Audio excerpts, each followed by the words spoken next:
5-1 win, born of endeavour rather than perhaps on the thrilling side of ones as we've seen as earlier on this season. But certainly after a tough week for Norwich City, some tired legs, some tired minds, and I'm not just talking about us guys, we will take that. Welcome to this week's edition of the PinkUn.com Norwich City podcast, brought to you in association with First Bus. I'm your host, Connor Southwell, joined by the usual panel. We've got Paddy Davitt, we've got Seaman, we've got Adam Harvey to reflect on a brilliant day and a very much a ray of light after what has been a testing week for the Canaries in Yorkshire. A 5-1 win, which, a bit odd, wasn't it, Paddy? I think is maybe the best way to describe it. You think about some of the wins that Norwich have had this season against Hull, against Watford, against Plymouth, where it's been brilliant football and they've blown teams away. It certainly wasn't on that spectrum. It was probably more to do with maybe Swansea's implosion rather than their brilliance, but one where they took their opportunities and scored probably at key times, I would say. Absolutely, yeah. I mean, odd is the word that springs to mind. Do you remember in the first half we were discussing, is this the quietest we can ever record Carrow Road? Yeah. So flat. And that bled into the performance. You know, it was very lethargic, very weary, which underlines, a lot of players unavailable, a lot of players having to go to the well at Sheffield, at Leeds, and then obviously again Swansea. All the travel element to that as well. I think you boys were at the fan social event Thursday night, was it, where Evan Marcondes was one of the panel, and he was talking about how they got back, was it 3 a.m. in the morning, wired and not really able to sleep, and then they're back in at midday at Colney on Friday morning. So really not ideal, not meant to be excuses, but the reality was that was evident in that first half, and that maybe it's the 12:30 lunchtime kickoff as well factor, but so. At one point you could hear, I don't know if it was coming from the Holiday Inn, you could hear somebody unloading like a drum of like beer bottles or empty bottles. That's how quiet the atmosphere was in the stadium. And then to go from that to, as we will in due course, discussing, 5 goals and so many stories within that, Sargent's return with a burst, Mova with his first full league start, Anti-Cernach coming to the party again in terms of end product.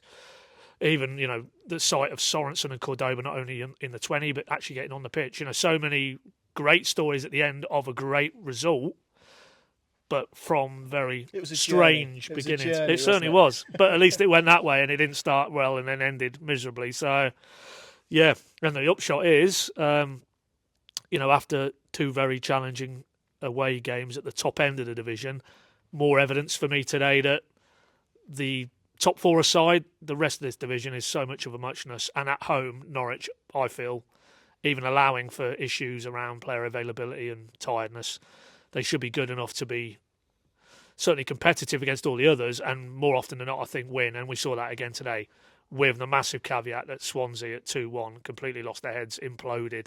I thought they gave up. I really felt like that, yeah. I mean, individual errors, but as a collective, it was too easy. And that is strange because we know there's anybody who hasn't read Ewan's column from Friday, there's a bit of a seemingly narrative around their manager and maybe there was interest from West Brom and maybe he was happy to court that and then it didn't materialise and he's come back out and tried to smooth it over and said it wasn't really anything from his side about how committed he is to Swansea. Well, that didn't feel like a group of players playing for a manager.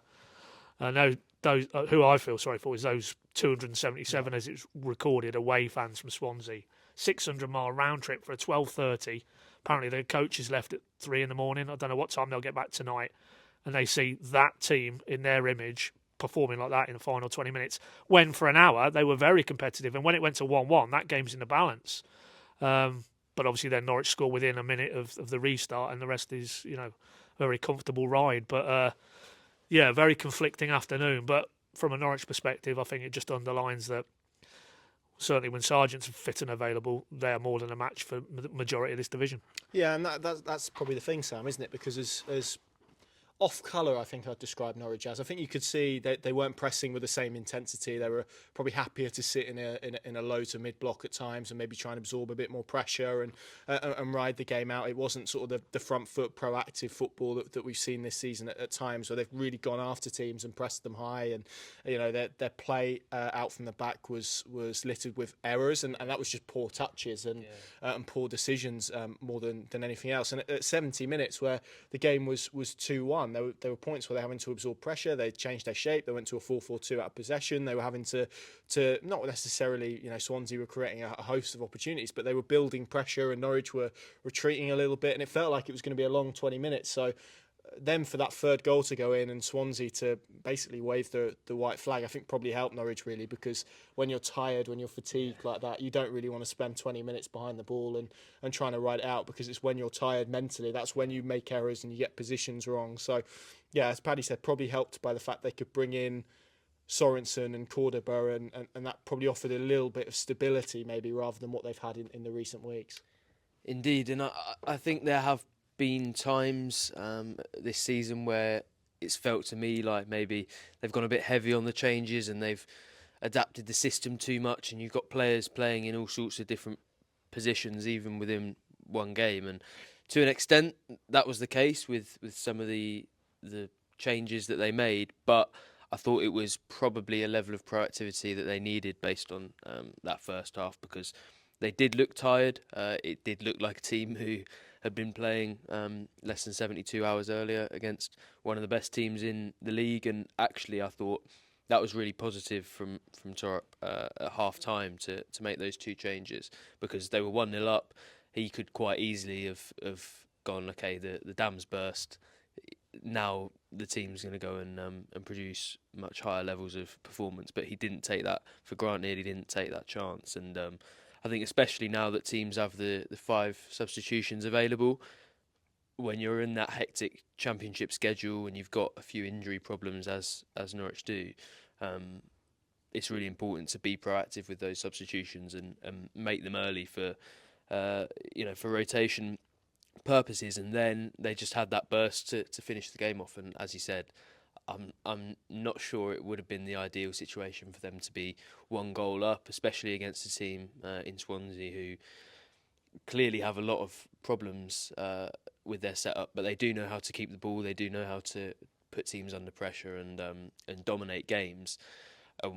When you're not dominant in a game, especially as a team that's mainly set up to do that, I think it would have been a very difficult last period to try and see that game out, especially because Josh Sargent had to come off, obviously because he's starting for the first time as well, and you don't have his presence giving a little bit press-wise. So yeah, I think that freshness and that ability to rotate really did help them, and it probably highlights some of the issues that they've had in recent weeks, and I wouldn't by any means write off some of the poor performances in the last couple of weeks because of injuries and blame it all on that. But I think we did see today how much it gives you when you've got even just a little bit of extra squad depth. So yeah, I thought that was quite a big part of it, and to be honest, when you're in a game like that, which isn't the highest quality, probably both teams were a little bit tired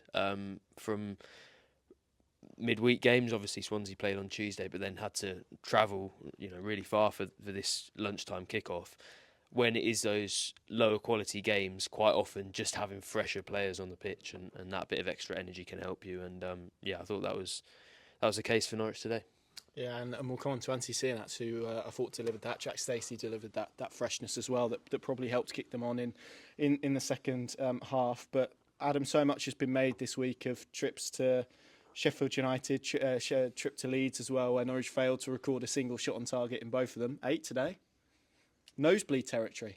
Yeah, it was impressive, I suppose, on that front. Albeit I felt still in the first half, they got in some good attacking areas, and sort of the technical quality that a lot of these players possess wasn't really on show, sort of poor passes or poor sort of errors of judgment, I suppose, in crucial positions. And thankfully, I think, we had the shot on target, about 5-6 minutes in, Duffy's header. I think maybe that just settled those nerves of a few people that were starting to get a little bit fidgety, after over 200 minutes probably of football without a shot on target.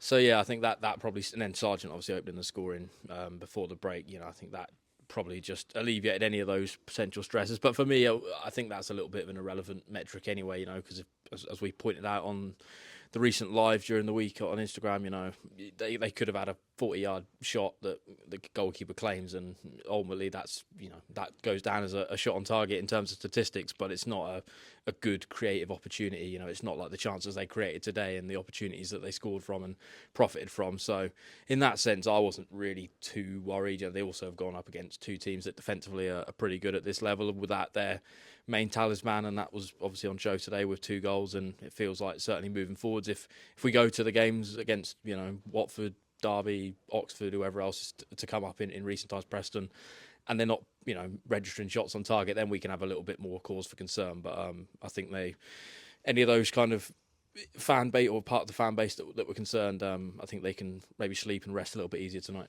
Yeah, I've got the sense, Paddy, that this is irked Johannes a little bit, the shots on target. What makes you think focus. That? just a small sense that I've had. And I remember speaking to him pre-Leeds and sort of asking him about it, and I thought he made a very good point. So it's you who's wound him up then, Connor. Well, maybe. Probably wouldn't be the first time. But he gave quite a detailed answer about how it's more about the quality of chance that you create rather than the volume of it. And I think actually his point was probably illustrated best by that opening goal where we'll come back to Oscar Schwartau in a little bit because I thought he was excellent today. But really good drive up the pitch after a nice touch from Rodel Hernandez, to be fair, into Marcondes. And the space opens up, and if you're a midfielder in that position, Mankell Forson and Nunez, or someone of that, you couldn't have blamed him. I think the Barkley were urging for him to shoot. You couldn't have blamed Marcondes in that situation for having a shot. Instead, just that awareness and that ability to actually hold that, and then to recognise the space that Sargent created, and to make what was a pretty low value opportunity into a significantly better one in terms of quality and expected goals as well, if you subscribe to that, or if you don't, with just one extra pass into Sargent's path, and then when you're putting Josh Sargent in that position, and it felt like all of the frustration maybe that he's had from being out and having to sit and watch, and was put behind that shot. Really good power, but I think his point was almost backed up, wasn't it, from that goal? Probably saw it later on as well with Cianats when he won that ball back, and could have easily have had a shot in that situation, but instead just waited that extra second to find Josh Sargent again. Those are sort of what he's talking about in terms of this debate, isn't it? In terms of you could have 8 shots on target that, it's a Shane Duffy header in the first half, or you can create a high value opportunity, which is probably much more valuable to Norwich City. Yeah, no, I take all of those points, but equally, and even allowing for the fact it was, Sheffield United have gone and got beat by Hull 3-0 at home on Friday nights, but still, you would say they're probably the 2 standout teams, Sheffield and Leeds. At this stage, maybe Burnley will have something to say about that Monday night when they play Leeds. But for me, it's still not acceptable that you go to both of those games, even allowing for you don't really have Sargent to rely on in terms of a front-line option, and you don't muster any productivity in the final third in terms of, I'm not really buying if it's from 40 yards, it's a shot on target. For me, I'm not hung up on shots on target, but I do want to see some end product, which is testing the opposition keeper, which is getting into shooting opportunities. Whether they've got the ball on target thereafter or they don't get it on target, that's kind of by the by. But and there wasn't any, let's be honest, in those 2 games, really. I thought there was so much Sheffield United, to be fair. What, in the first 15, 20 minutes? Yeah, I think they got into positions, but exactly. Yeah, but how many? What did they? Well, that's about quality, though, isn't it? Well, it's about decision making. Yeah. But I don't think that should be excusable. That's not excusable for me. No. It's not enough to say. Well, they didn't have a shot on target, therefore it's. But I think that's a it. slightly different debate, though, isn't it? That's about what you then do when you get into the positions of project. But I did think at Sheffield United they got into better positions than they did at Leeds. I didn't think they created anything. Yeah, they did. But for me, it's getting in positions, and then there needs to be some end product, and there wasn't any end product to Sheffield United. So is that really, worth for me attaching too much significance to it? To a point, yes, but it's almost part of the same, which is, and again, this was evident at Leeds, defensively and in the midfield areas, their play was generally pretty good. You could see the Torup template. They moved the ball very well. There was some nice motions where they turned defence into attack. That's all a given for me under Torup, and part of that is getting themselves into good positions by the way they manoeuvre the ball from back to front. But I don't think you can excuse that then when they got into those positions, they didn't take the right decision, they didn't actually execute either, irrespective of who the opponent is. So, I can see the point, but equally, I don't think it is acceptable to say, didn't they get in good positions, but they didn't actually add the end part of the product there to their play, irrespective of whether it was recorded as a shot on or off target. The reality is they didn't get any shots really of note on that goal against Sheffield United or Leeds. Well, they didn't have a shot at all in the second half against Leeds. I would say that's more of an issue, but that I would have rather than shots on target. Agreed. Well, we're on the same page. I think we are agreeing. We are on the same page. Yeah. No, for me, really, the difference today was it's personnel, because you've got Sargent in those positions, and then later Cernach, and even Dobbin comes to the party, you could say as well. But also, I think when they got into those areas, the case being proven by the first goal, Marcondes executes perfectly the right timing on the ball, the right pass. Cernach for the second goal as well. I don't think we certainly didn't see that at Sheffield or Leeds, and that probably would be where I'd come at this from, is that lesser obsession about shots on or shots off target. It's just executing when they find themselves in those positions, as they did, you're right, in the first 15-20 minutes at Sheffield. But when they got themselves in the positions today, it was night and day, wasn't it? Yeah, and then you've got players like Sargent to execute that as well. Yeah, well, and it helps when you've got a player like Sargent making the type of run that he did for the first goal, where he peels sort of in to out. I mean, that's just not a movement that I think any Norwich striker has made in the last 3 months whilst he's been out. And then obviously the quality to go and finish those. So yeah, I think, and this is sort of the point, Sam, and I think Paddy sort of articulated it well. It's not an obsession about whether or not they have a shot on target or whatever. It has to be about the quality and the decision making. And there was more of that today, and it's probably no coincidence that is the case when Josh Sargent returns and makes the start, and it's bang bang, isn't it, for the 2 goals?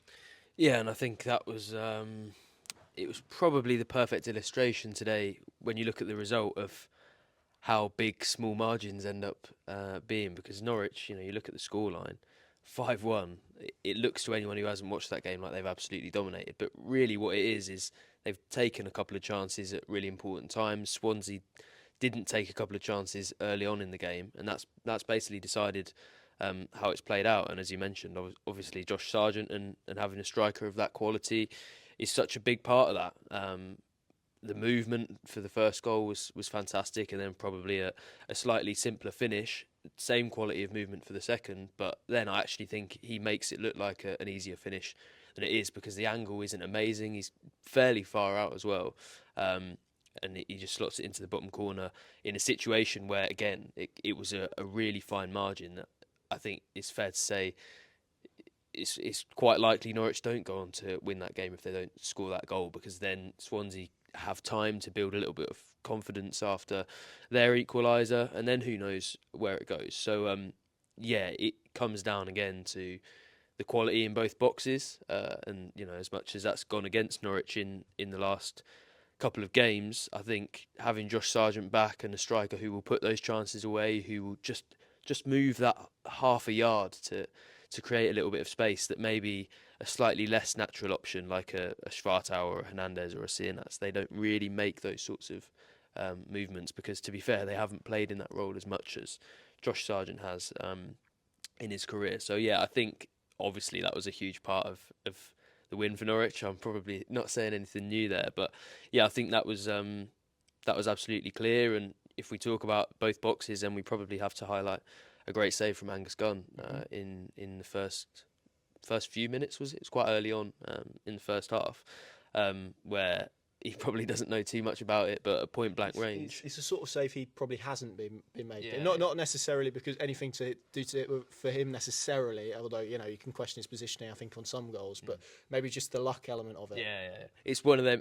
He probably the attacker probably should take it out of his hands, because that is the sort of goal that, to be honest, any professional footballer should be putting away. But even then, it's a situation where Gunn has to deal with it. He has to push it away without even really having any time to think about it. And he makes a great save when actually that could have set the tone for quite a worrying afternoon for Norwich. So yeah, again, it's just all about those fine margins. And when you have players like Gunn and particularly Sargent, that gets you success in this division.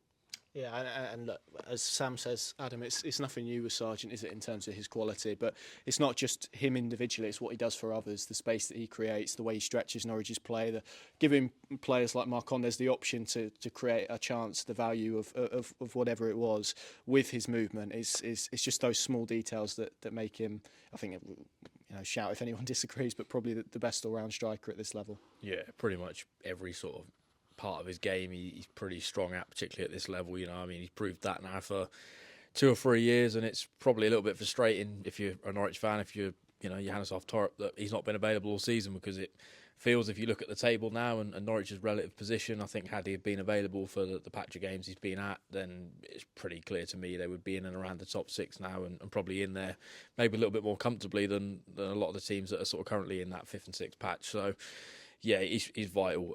His movement, it's just up front. It's different comparatively to anybody else that they've got in the squad. And as much as Sinats is maybe a longer term profile, he just doesn't offer you quite the same as what Sargent does up top. So yeah, I think long may it continue, because if they can keep him fit and firing, then this season could go down a different path still.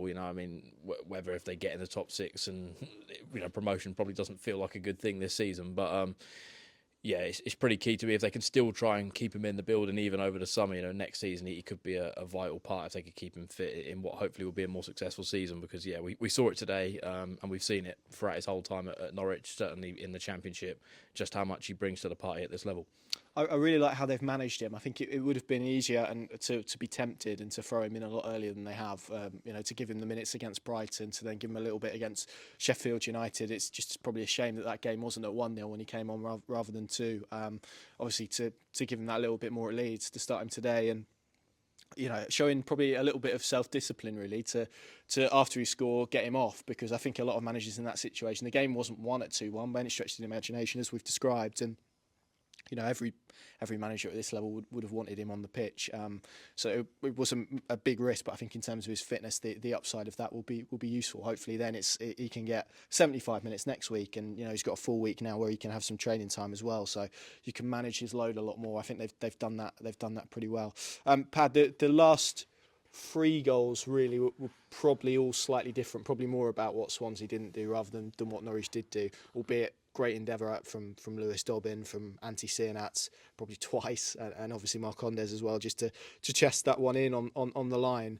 But in terms of Dobbin in particular, where are you at in terms of what he's shown early on? Because I think there has been signs, certainly with his pace, that he can cause problems. It's maybe just been an output problem, and we sort of could link this on and staple this onto the last conversation in terms of that final decision making, that final bit of quality that maybe isn't quite there. Obviously, the hope is now that goal and that finish can really open that up for him. Yeah, I mean, that is true, but again, quality decision making. I think there was a couple of opportunities in the first half where he's backed the fullback into the area and he wants to drag it onto his right all the time, which is obviously his favoured foot. I think he was reluctant to take a couple of digs on his left and sort of choked him a little bit, and the chance went. But so for me, it's obviously a small sample, because I can't confess to have any real knowledge of him prior to him arriving at Norwich in terms of what type of player he is. Got limited game time at West Brom first half of this season on loan, but that goal, I think, to me tells me what he is, which is an instinctive player. The fullback's made a bit of a rick. He's pounced, and he's just first thought. He's in that central tract, so he's not having to worry about getting it onto his right. It's already on his right foot. He's just, pace has took him to the defender. He's just swerved past him, and he just took the shot. And it's a lovely, composed finish, roll past the keeper. I think that's just an instinctive finish. If he's got a little bit, it strikes me now on the body of evidence that's growing. If he's got time to think about it, maybe his decision making isn't quite where it needs to be at, and that's obviously probably comes down to game time. He hasn't had a huge amount of game time in his senior career. If he starts to get the game time, what he'll get from that, and you could see, the smile on his face said it all. He was substituted pretty swiftly after, and I was making a point of watching as he came. Glenn Ridderzone's pretty much suffocated him in a bear hug, and Johannes was a bit more reserved, but still, you can imagine he sat down there and he's just like, he's flying, the confidence surging through him, and he will now bounce into training, I'm sure, and because he must feel now, because he's getting a series of starts under a head coach, and he hasn't probably had that in his career so far. So it'll be interesting now how he kicks on from here. Whether it is, and he's a young player, and young players feed off confidence, whether that really elevates his game. Because you're right, Connor. There are clearly attributes that Norwich have seen that they like. I think at this level can be effective. He's clearly not ready anywhere near it for a Premier League grade opportunity, but at this level, with his natural attributes, if you could ally to that a little bit better decision making and getting him into the right areas, a little bit like science. If you get him into the right areas, we know what the end product is. I think the same is true of this guy as well. So yeah, there's definitely some raw material to work with, but there's a reason why he isn't part of it at Villa. There's a reason why he didn't really play maybe too much under Corberan at West Brom. And there's a reason why you can see even in these early games that there's areas of his game that it needs to be coached and he needs to be worked on. But they clearly felt, maybe in comparison to Cade Gordon, that they've got enough time now, Norwich's coaching staff, to actually do that and extract that from him so that he can really, and maybe today's the first evidence of that, contribute to what they're trying to do on the pitch. Yeah, already I'm kind of looking at him and thinking it's a little bit of a shame that he is only here till the end of the season for those reasons, because I think there is a player there that if you could really get stuck into and really coach, I think has the raw material, certainly that physical profile, that you could probably build up pretty quickly and get into those positions. And I think the hope is that now that goal, that confidence, I think, we've seen it with so many players over the years when, it just looks like it's weighing on them a little bit and they kind of know that they haven't maybe got the goal or got the assist, and then it can happen. And almost it is like what you say, that instinct, almost it becomes a little bit more instinctive. You're not thinking about these opportunities. It doesn't become such a big pressure. So hopefully that is now the case for him, because he's been quite frustrating, I think, but in a positive sense, because I think you can see that there is something there. And now it's just about hopefully unlocking that on a little bit more of a consistent basis. But it was really good to see him. We'll come on to Antti Sienats, I think, in the second half, Sam. But Lucian Mova, I think we've got to talk about him first. League start for Norwich City today, after probably really deserved after what we saw at Sheffield United and against Leeds. I mean, what a year it's been for that man. April last year, he was playing in the National League North for Boston United under Ian Culverhouse as a centre back, I think. So.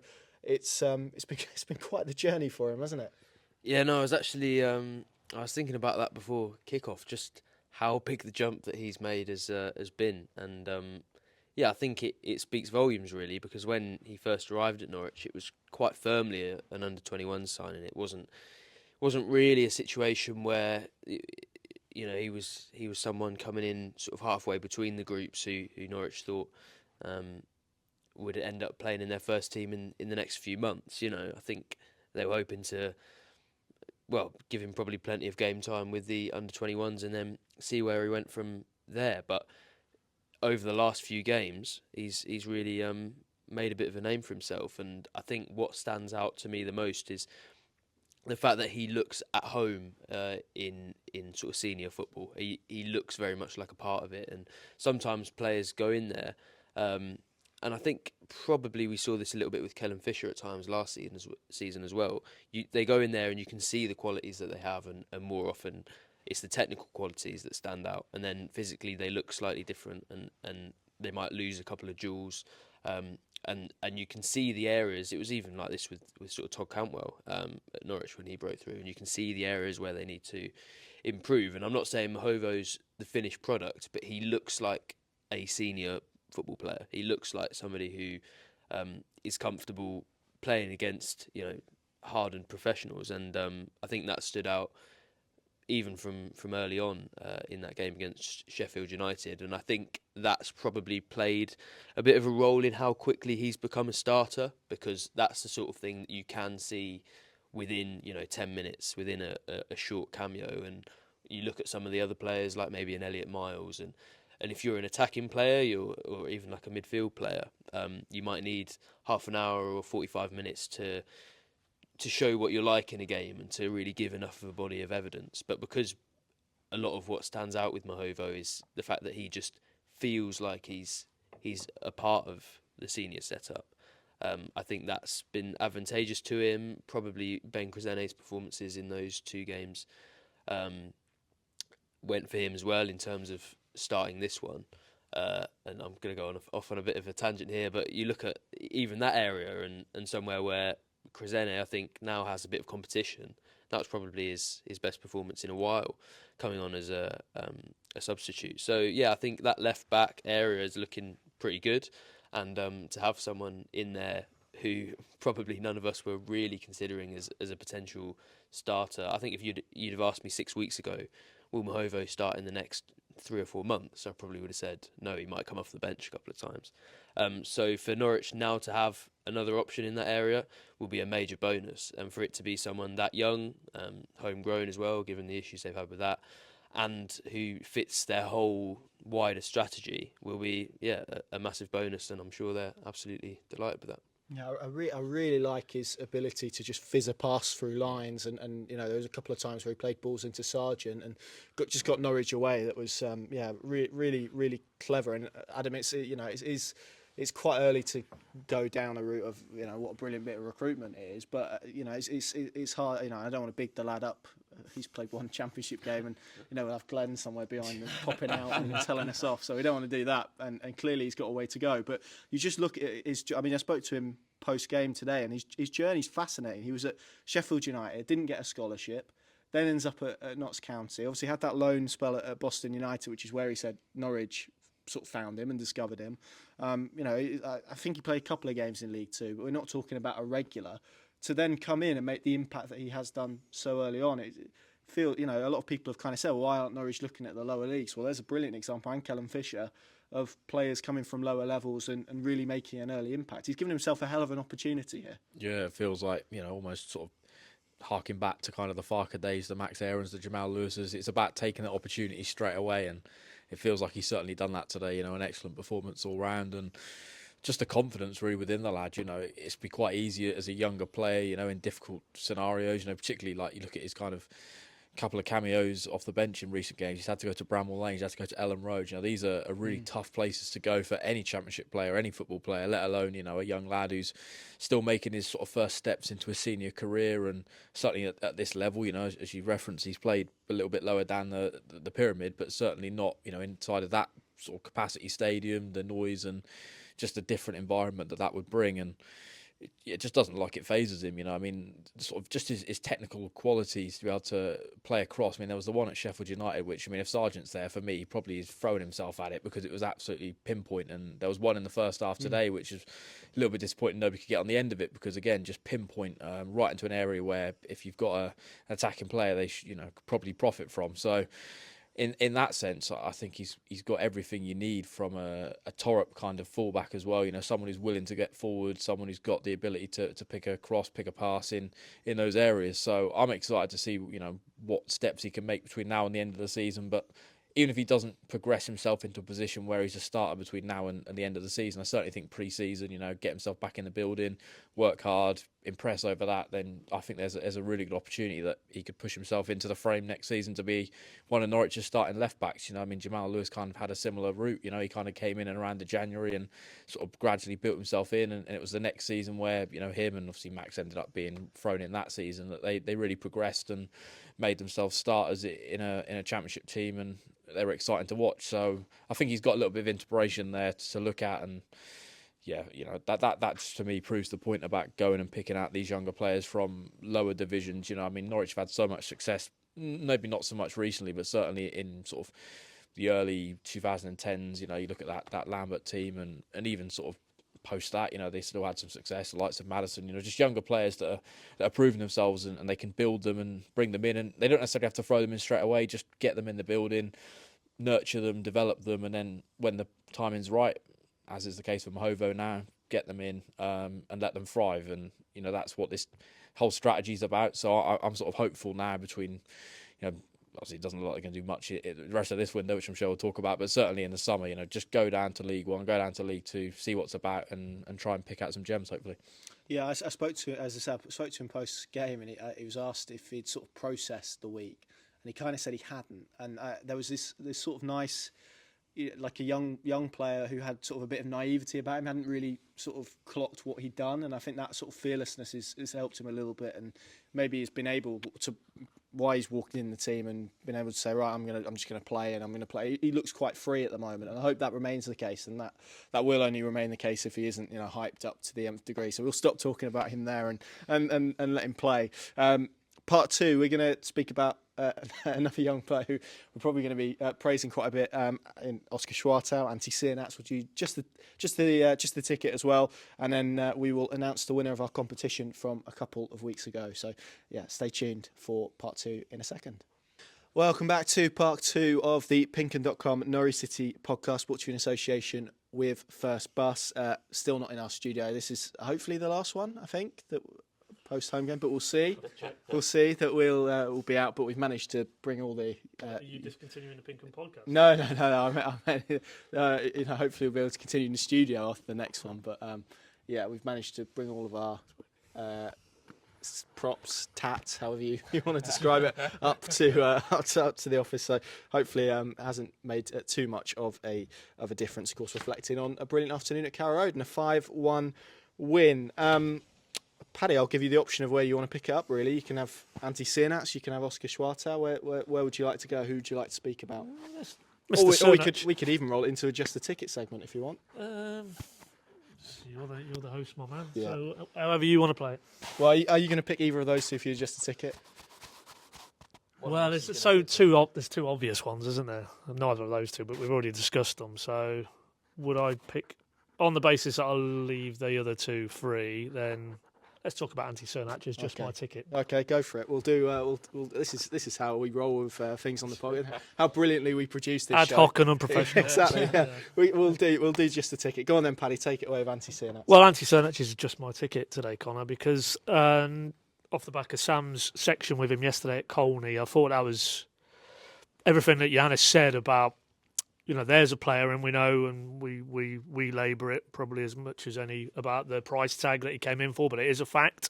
A lot of money for Norwich to pay on a very unproven young player in the summer. That comes with expectation. That's not what the player's doing, but unfortunately that comes with the territory when you come with that price tag. And I don't think you would say that he's looked that type of player this far in his Norwich career. There was that little goal burst, the Plymouth and Luton week at Carrow Road when he went back to back.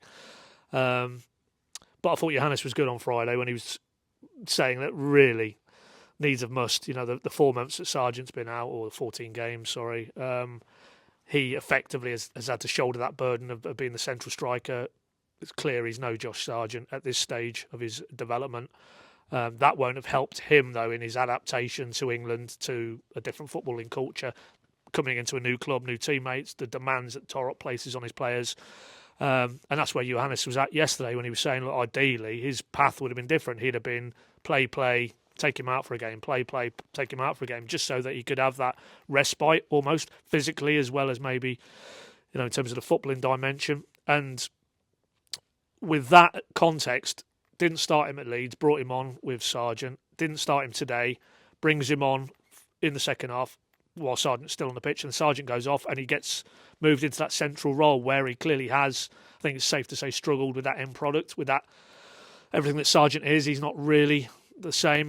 His work out of possession in terms of the first line of the press isn't anywhere near where Sargent's at. He clearly isn't anywhere near in terms of his end product. But that today was a player who, looked like he had plenty about him. He scored, let me get it right, he set up the second with his turnover work, and then the timing on the pass for Sargent. I think he's also been given an assist for the Marcondes one, which is generous, but it's still an assist. The post should get the assist for that, I think.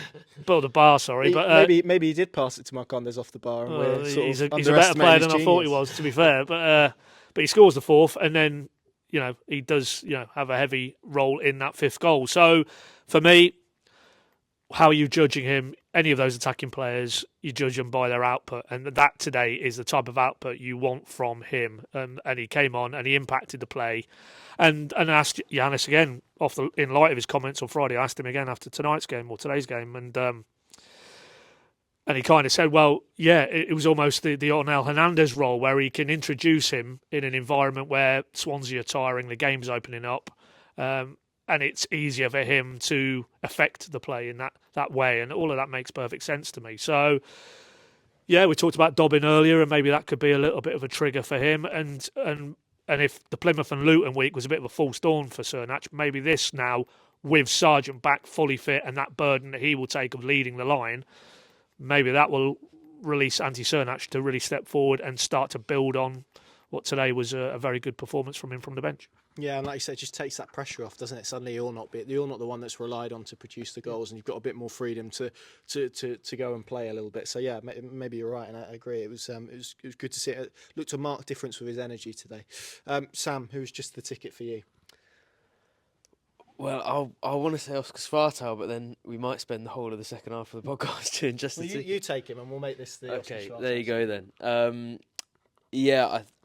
I just thought it was it was a display of basically everything that we've said that's positive about him. Really, obviously we've talked about the negative, and much like all of these players who Norwich expect and hope to develop over a period of years, there will be negatives there. You know, you can't get the perfect player who's 18 and has played more than 50 games in Denmark for 2 million. You know, he's somebody who Norwich will need to work on, but I think we saw almost every reason why they brought him to Carrow Road today.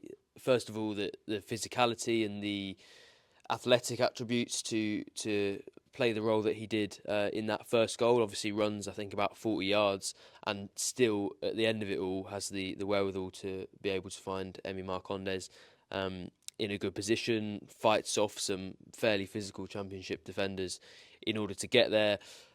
But even before that and after that, every time he got on the ball, I thought his drive and his purpose was really encouraging, because you can tell, and I've thought this about him previously, but you can tell that every time he gets it, he's thinking, okay, how can we move up the pitch here? How can I help create a goal? And he has that proactivity, and sometimes with certain players you feel like they have that urgency, but they maybe don't have the cool head or the technical ability to then turn that into quality every time, and it can turn into, you know, running like a headless chicken and losing the ball on a regular basis. But he has the quality to have that desire and then actually execute it more often than not, and I think he's really good in tight spaces, which I think Johannes said yesterday was a really important part of the role for those midfielders. And I think we can tell in any possession-based system that a midfielder is going to have to offer for the ball when they're under a lot of pressure. They're going to have to keep it in tight spaces, and I think he's really good at that, at turning defence into attack while protecting the ball and while being assured in possession. And I thought he did that. He showed purpose. He made the right decisions. The only thing I think he was sadly lacking, unfortunately, was a goal or an assist. He didn't get an assist, did he? No. So nothing really numbers-wise to show for the performance.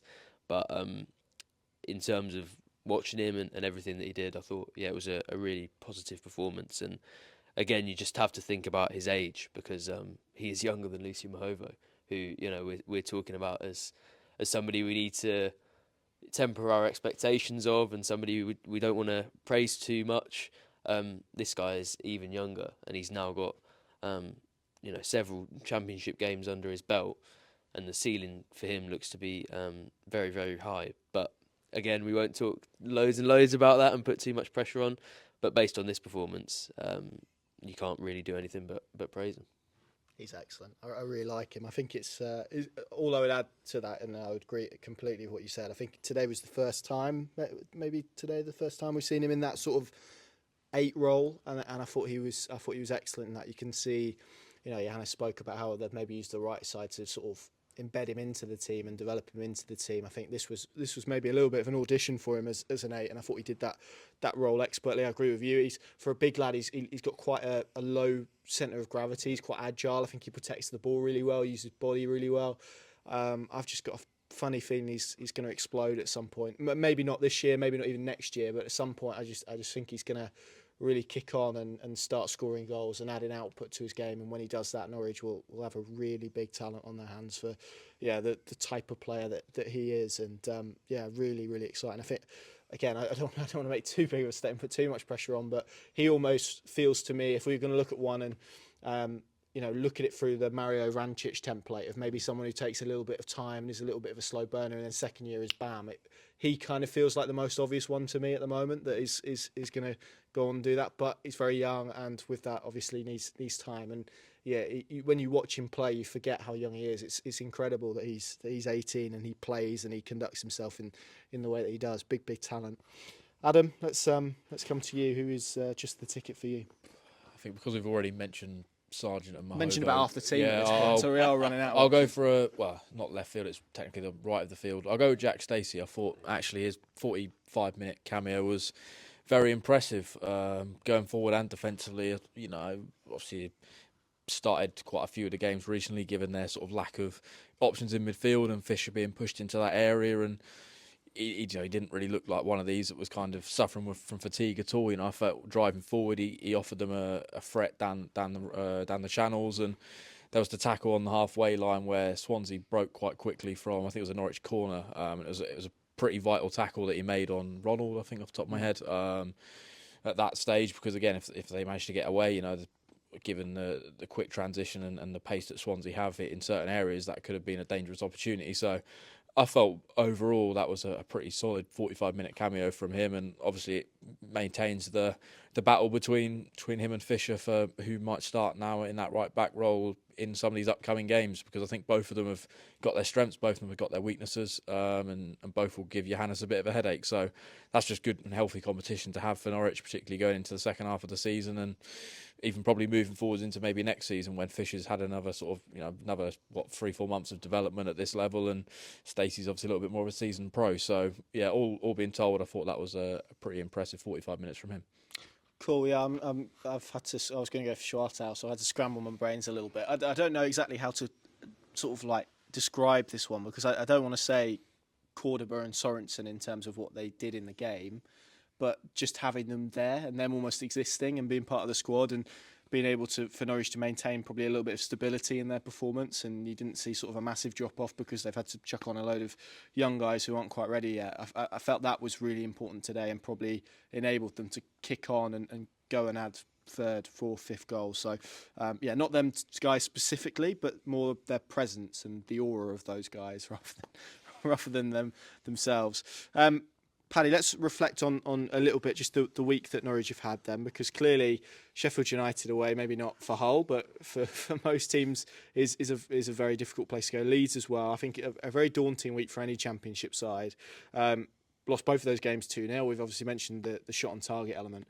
Have you been a little bit surprised by maybe some of the reaction from some fans about frustration? And look, clearly we've discussed this a million times about fans being emotional, and obviously they want to win and they want to win every single game. But I think if you'd have polled 100 Norwich fans before that game, maybe you'd have got a few very optimistic ones that would have predicted wins. But I think if you asked them to be realistic, a lot of the people would have said that they would lose both those games. They did. We've discussed. I think they played okay in elements of them. Maybe it's just the attacking bits that didn't really work. But yeah, have you been a little bit surprised by the reaction that followed them? No, not really. I think it's just in keeping with this season. It's a very if you're a Norwich fan, which obviously I'm not, but it feels quite a turbulent season in terms of the peaks and troughs. The start of the season, Oxford and all that went with that, and then the disruption from the end of the transfer window. That was difficult to get a consistency on the pitch, and then it came together, wasn't it, around the Hull games and the Watford games, and felt, here we go, right, this is ahead of schedule, and our predictions as a collective, mid-table looked a little bit pessimistic, and the bar should be raised, and then of course it dipped again, injuries kicked in, the start of that kind of suspension FA cycle with McLean, and the Sheffield Wednesday, Bristol, that period where they were so far off it, and you thought, no, we were probably right in our original, and then again that bled into even when they got a few players back, those games pre-Christmas, the Burnley game, the Sunderland game, where they looked like they could compete with these teams, but they fell short of it. That was either individual errors or just the quality of the teams they were playing against, teams who were going at the top of the table, of which we've had two more this past week in Sheffield and Leeds.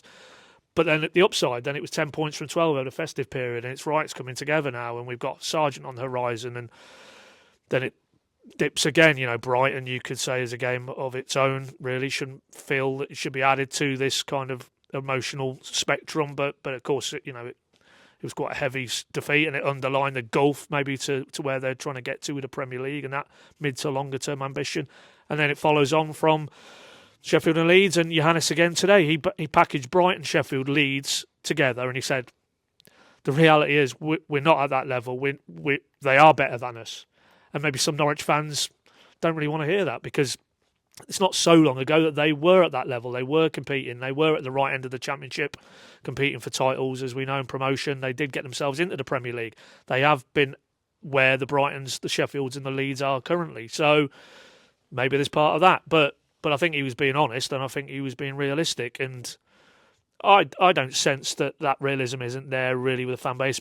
But I think what it is every game, it's a reactive, and obviously with particularly social media now, that you have those platforms to express that reaction in real time. And I think the reality is most Norwich fans that I've had any interactions with have accepted, because the messaging has been very consistent from the moment Torop walked in the door, from him, from Napa, from whoever, that this is longer term now. This is a more incremental, evolutionary path they're on, and whether that be in terms of their recruitment, whether that be in terms of the playing style, whether it be in terms of reconnecting the academy and bringing younger players through, all of that takes time. It requires patience, and you get ups and you get downs. And maybe if you're a Norwich fan, the downs are feel too low and the highs feel a little bit too intermittent. It might be that, but I can't think for the life of me that any Norwich fan realistically thought they'd go to Sheffield and go to Leeds and come away with 2 wins from that game. And that's not being negative. That's just the reality of the situation,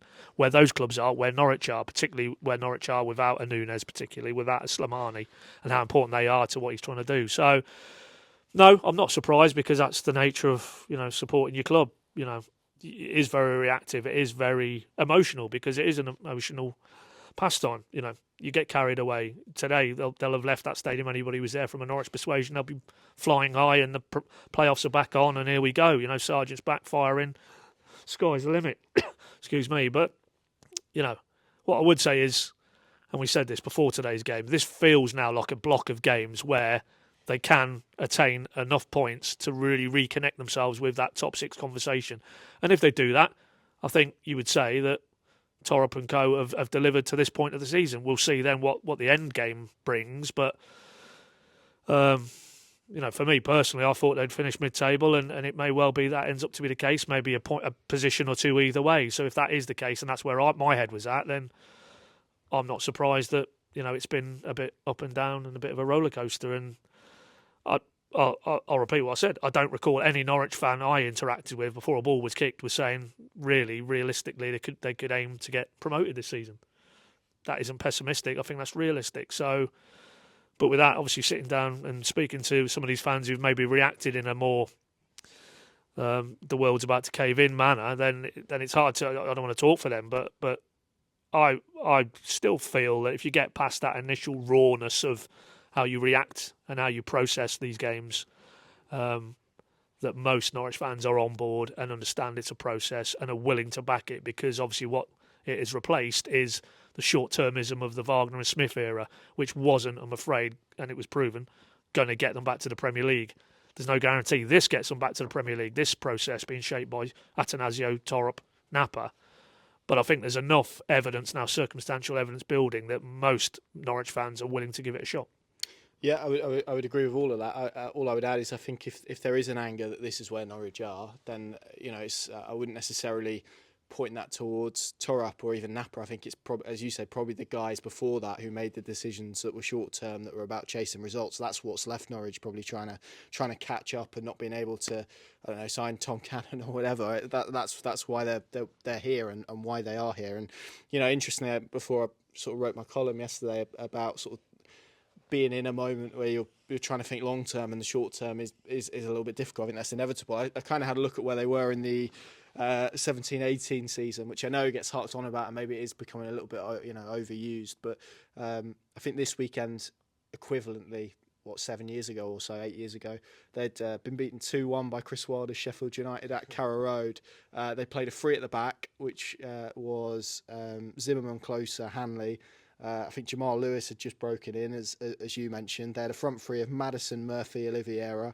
Reed was in there as well. Vrancic was on the bench. Steeperman was on the bench. Those sort of guys hadn't come to the fore. So it probably shows, even where Norwich are now, there's a lot of evolution to what year 2 looks like and the type of team that they have going into that. So, it's interesting because, in the grand scheme of things, if you do have success, people aren't going to remember these moments, maybe individually, but they're not going to remember kind of the suffering. But that's probably inevitable. So, yeah, I think it's what is it? What's the quote about triumph and disaster and treating them the same? Yeah, that's maybe where Norwich City fans need to sit at this moment in time. Sam, let's. Just to pick up on what Paddy said, really about this run coming up on the back of triumph and disaster. So it's a run to the playoffs now, isn't it? I'm kidding, but they've got this. This does start a run of 9 games, 6 of which are at Carrow Road. They've obviously won the first one. Go to Watford next weekend, and Derby and Preston as a double header. There is. It does feel like there's maybe a little bit of opportunity here, not to potentially even push for the top 6 or get in there, but just to maybe cement their position in that sort of 8 to 12 sort of bracket. Yeah, definitely. And I think what we've been saying for a long time now, and basically after every strong performance from Norwich, the Hulls and Watfords of the season so far, every time we've said that the next thing Norwich need to achieve is consistency. And obviously, when you're trying to do that, when you've got 10 points from 12 as they did over the festive period, and then you get loads of injuries and you've got to go to Leeds and Sheffield United, it's quite hard to build that and to prove that you can be consistent. But this run now gives them a real opportunity to do that, and ultimately, unless somehow another injury crisis develops, which, to be fair, based on the pattern so far this season, you wouldn't rule out. But as long as that doesn't happen, there's not really an excuse for Norwich not to be winning games regularly in that run and not to produce a pretty impressive points haul out of that. And although I'm not sure they will make the playoffs, or I certainly don't think they're going to get promoted this season. You look at some of the teams in and around them, some of the teams above them, and I think, to be honest, although I don't want to be that silly guy who, Norwich win one game and I start talking about the playoffs, but you look at that run of fixtures and you look at the sort of the points that I think they're 4 points away from 6th now. It's not too far in the Championship, given how quickly things can change and some of the fixtures that they've got. And again, I'm not saying that they will be in the playoffs. I'm certainly not saying that they'll win the playoffs. But I think from a position of worrying that my prediction of 9th in the table might have proven to be far too optimistic, I think, as you said, they do have an opportunity to cement themselves in that, at least that upper section of the mid-table, and maybe even prove that they are improving and show that consistency that I still don't think we've really seen over a period of sort of 8 to 10 games so far this season. Yeah, indeed. Adam, Watford up next. They've been beaten today. Who beat them? I just don't know, some small team from the Midlands, I think. Frank Lampard, on, Frank. someone. Yeah. Obviously, a lot of noise around them this week, and goodness knows what will be the case when Norwich City turn up at Vicarage Road next weekend. But again, I think their home form hasn't been necessarily great. So that's the next step for this Norwich, as Sam said, isn't it? To try and put something that has evaded them all season. They've had little bursts and little 2s and 3s of results. It's now, can they actually put together a sustained run to maybe build that momentum that could potentially put them in a playoff picture? Yeah, they've almost got to try and replicate some of what's been so good at home this season on the road a bit more in the second half of this campaign, because, you still look at that away record. I mean, only 3 wins all season. A couple of those sort of, August, September time. And the only one since then was Luton, which was a completely different style of win. And you sort of look at their home form and their struggles at the moment. I mean, to go there and not get a win would have almost been a bit more of a disaster than probably the Leeds game and the Sheffield United game. So, yeah, for me, it's another opportunity, particularly given probably the turbulence and toxic nature that's going to be around that place next week, depending on whether they decide to get rid of Cleverley between now and then. God knows with Watford, they might even have another 3 managers by the time we get to next Saturday. So, yeah, if Norwich can go there, get themselves ahead, frustrate that home crowd that are already going to be a little bit frustrated and upset depending on the scenario that's playing out in front of them, I think there's an opportunity there. And then you bounce into 2 home games off the back of a couple of wins with full confidence against a Derby team that's really struggling at the moment. So all in all, yeah, I think if they're going to push themselves towards that top 6, then they've got to make a statement by going to Watford next week and getting something, ideally a win, because that would, I think, certainly breed a lot of confidence moving into what is then some really important games at home. Yeah, February feels big, doesn't it? Not just in terms of the games, but I think they're going to have Science back at some point. Was it 2 games now? He's got left of his ban, probably 2 games until we see Eurosec. I mean, Giannis floated the idea of Nunez potentially being back for Preston, which would be exceptionally good if that was the case. So we'll see. Paddy, a few more days left of the window. I mean, we're probably just going to, I think, repeat maybe what we said for the last couple of episodes in terms of incomings and general movement, but. Do you see any sort of change in that, whether meetings or no meetings that might have taken place on Colney on Friday? Well, apparently it was a 3-hour meeting because I asked Giannis after the game. He availed to Sam. He was off to see Ben Napper straight after the Colney presser yesterday. Whether that was 3 hours of transfer window strategy, I doubt very much. But I did ask him, has the strategy altered, and he was quick to say no. So if that is the case, then it's a holding pattern. It remains a holding pattern, and that'll only change from a holding pattern if scenarios play out. Well, 2 primarily. They get firm bids and firm interest of a level that it's a conversation has to be had for maybe some of their frontline players. Sargent, Science would be the one. So those would be the 2. Maybe even Nunez. Let's not talk that up. But that would then obviously trigger an inward response if it played out in that fashion. Or the only other scenario I see is, and we know because they're clearly, when we spoke to Lee Dunn earlier in the season, I mean, he was almost saying ahead of this window that a lot of that prep work was almost done from the summer recruitment. The same will be rolling forward now. They will have identified players and have done to fill positions that maybe they feel they'll need to address come the summer. The only way that could happen now is if their target lists and as it was said to me the other day, their number 1 and number 2 in a positional target list became available in January, or there was an encouragement that a deal could be done. I think they'd press forward, and Giannis has kind of hinted at that a few times in the last week or so. At this stage, that doesn't appear to be the case. So, quote, we're not going to go for our 4th and 5th target when we can sit and wait until the summer and then hopefully get the 1st and 2nd targets. So, for those reasons, no, a lot of plates would have to be spun, I think, for anything, certainly of a Eurosec level deal to get put together now. I think that's a complete non-starter. But maybe around the margins, there might be some movement. I think there'll be the inevitable development sort of ins and outs, maybe loans, maybe early contract termination. So there may be transfer in inverted commas activity around that squad between now and the end of the window, but actual frontline business, hard to see it because there's no sense at this stage on the 25th of January as we sit here with a week, 12 days or so to go, that there's anything moving in a fashion that it did with Jurasek and even Slimani and turning that into a permanent. So, no, it would appear we're set for a holding pattern, but to paraphrase Giannis today, it's like we're still in the market, we will remain in the market, and we will react if we need to. Good stuff. Final couple of last bits. We'll do the competition in a minute. Obviously, Norwich City are in Youth Cup action this Tuesday. That's 5th round at Carrow Road. So get down there and support those guys if you can. It'd be it's quarter-final, isn't it? If they win, is that right? Yeah. So that would be quite something, and certainly show more, I guess, positive signs of hopefully where their academy is at the moment. Adam, let's come over to you then, because a couple of weeks ago we announced a competition. So just remind people of that, and then I'll leave it to you, and we can maybe drum roll or do something very exciting as you reveal the winner. Yeah, so obviously post Brighton pod now, we unveiled the question. Obviously it was FA Cup related because that was the FA Cup weekend, and I think the question was the 2 goal scorers from that trip to Anfield. Norwich obviously How managed. many goals did Norwich score? Two, yeah. I was going to say. I was then going to say. I think they That's scored interesting. maybe one more than a certain team did today.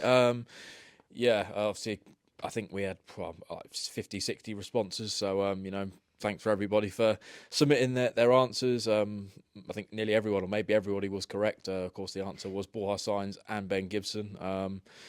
So, yeah, if you guys want to do the drum roll, then we can announce the winner. I've got a mic in my hands. There we go. Yeah, it's going to be lots of banging now coming through that mic. Yeah, but there we go. Yeah.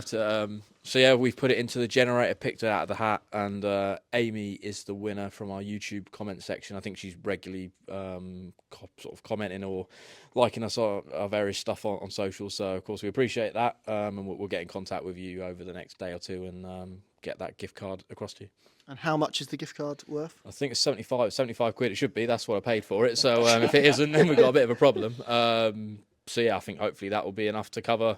Well, you can do what you want with it, but maybe a shirt and a scarf or something of that nature. So yeah, say thanks for everybody for participating. I think they do Lego sets at Carrow Road. You could get one of them. That'd be good. You can get loads of stuff in there these days. Not that I'm going to advertise for them. So yeah, well done to Amy, and thank you all for entering. And we'll hopefully do something like that again very soon. We've got an offer as well on our subscription. You can check that out at PinkUn.com for all the relevant details. And obviously we'll keep you posted on all of the very exciting twists and turns that are going to come in the January transfer window. But a clear week now before Watford. I think we're all looking forward to that trip. Lunchtime kickoff next weekend as well. And that will be where we join you next. Thank you to the gents. Thank you all very much for watching and for listening. And we'll see you soon.